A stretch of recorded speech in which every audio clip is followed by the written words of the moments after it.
Alright, welcome back to Civilization 5 with Lone Debater 7. Just working on our Team Oak City here, queuing up some buildings, but yeah, jumping back in.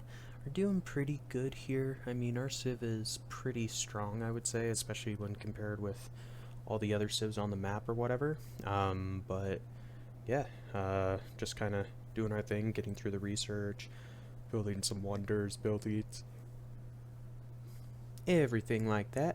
But yeah, I hope you guys are enjoying the series, and we're going to keep going and see if we can't get this wrapped up relatively quickly. I mean, we still have quite a ways to go. I know it's already turn 201, and we still probably have 100 turns to go before we're ready to, you know, until we actually like are close to winning the game or whatever. Oh, cool. Someone met all the civs. Awesome. World Congress. Dope. We should have quite a few votes just because we are allies with quite a few civs. I mean, we don't necessarily have to go over here now, but I'm going to send that frigate to explore. Might as well. Like, I'm not fighting a naval war at this time, so I can just use that boat to kind of sail around and look at things before I get satellites. You know, that satellites tech is pretty far down the tree, so sometimes it's better just to explore a little bit so you know what's out there, how many cities people have, if they're bringing in ships, whatever it may be. That way you can defend. But now we've got the Eiffel Tower. Awesome. So that's one of the tourism wonders we wanted to get. I think that puts us on making Broadway, which is good. Get Broadway as well, and then we'll have the two really powerful tourism wonders, because see, now we're at 32 tourism per turn. So we got 12 just from that, just from building the Eiffel Tower, and I think it has like slots for great works as well. It also generates great writers, artists, musicians, whatever. So we're looking good as far as going for a tourism victory is concerned. Another policy available. Like, we are generating a ton of culture. Now, I could do the factories for science. Yeah, let's do that first, just so we can stay ahead on tech. We're working on flight, which would be good. Doesn't look like we have any oil because we didn't get the message for it, which kind of sucks. So we won't be able to build these planes even after we get the research unless we find oil somewhere.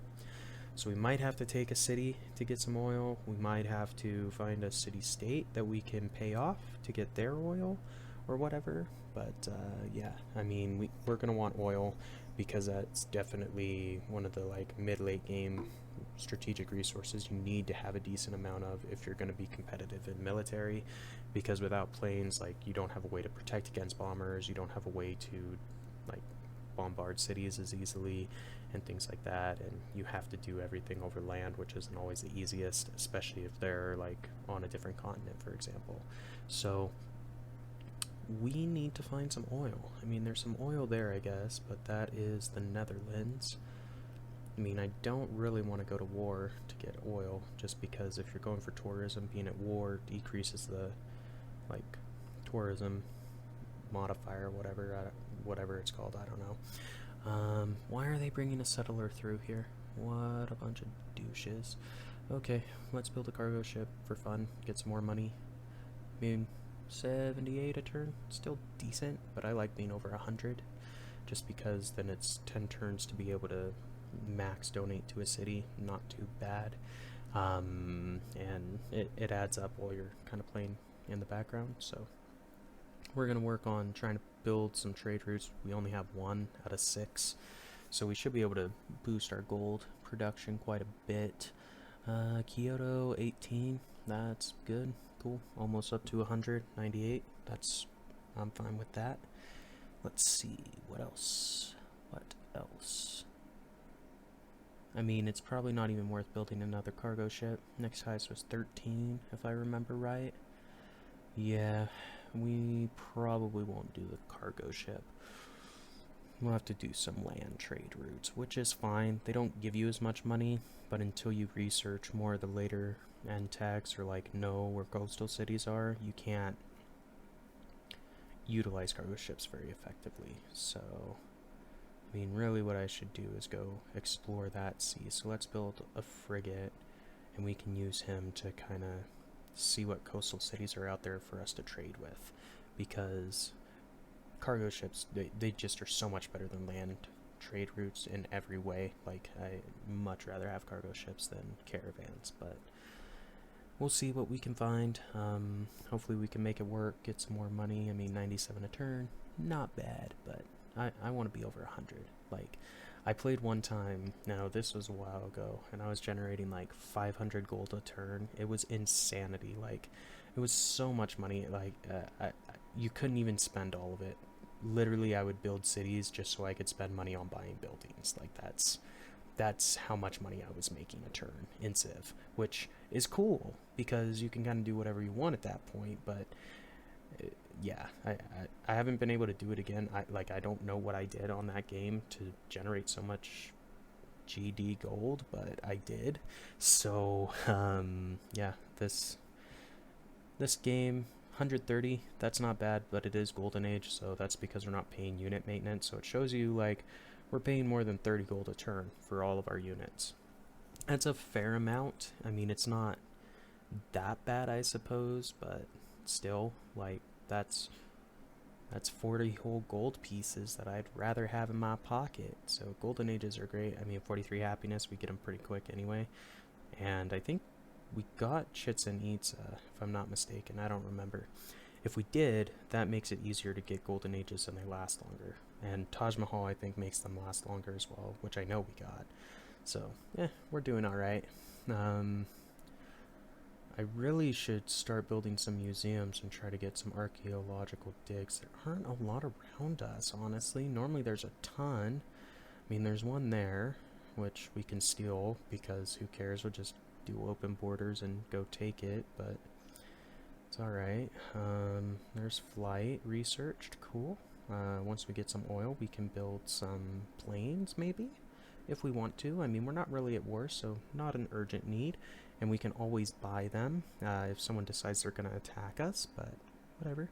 Oh, we didn't get Uffizi, which I, like, for whatever reason, I never seem to be able to build that wonder. I think I've done it maybe once, but the AI loves that wonder for some unknown reason. Like, I couldn't tell you why. Like, the boosts are okay, but they're not, like, earth-shattering. I would say they're, like, Broadway or the Eiffel Tower is way better than Uffizi, but everyone seems to go for that, so whatever. Build a hermitage here, museum, hospital. Guess we'll build this epic, why not? Like, this is a decent city.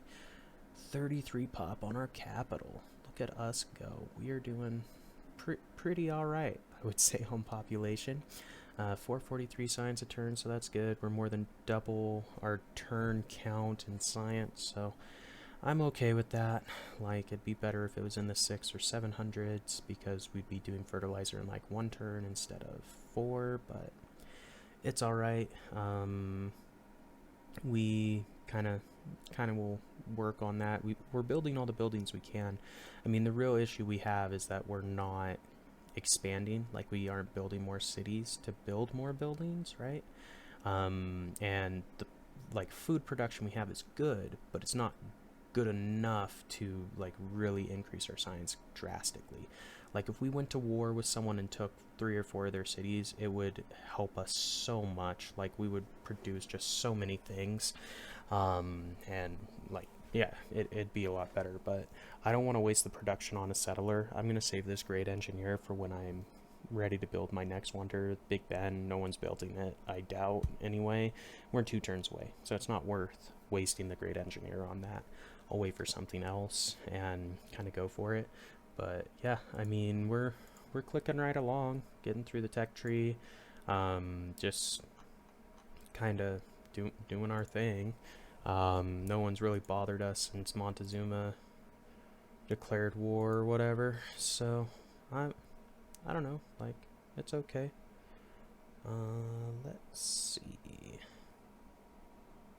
Military science, cool. So that's where Brandenburg Gate gets unlocked. So that's probably what I'll end up using the Great Engineer on, is Brandenburg Gate, just because the AI tries to go for that too. It's a good wonder. Like, getting the extra upgrade is worthwhile, but I'm just kind of tooling around, waiting, getting through these buildings so we can hopefully, you know, start pressing towards winning the game.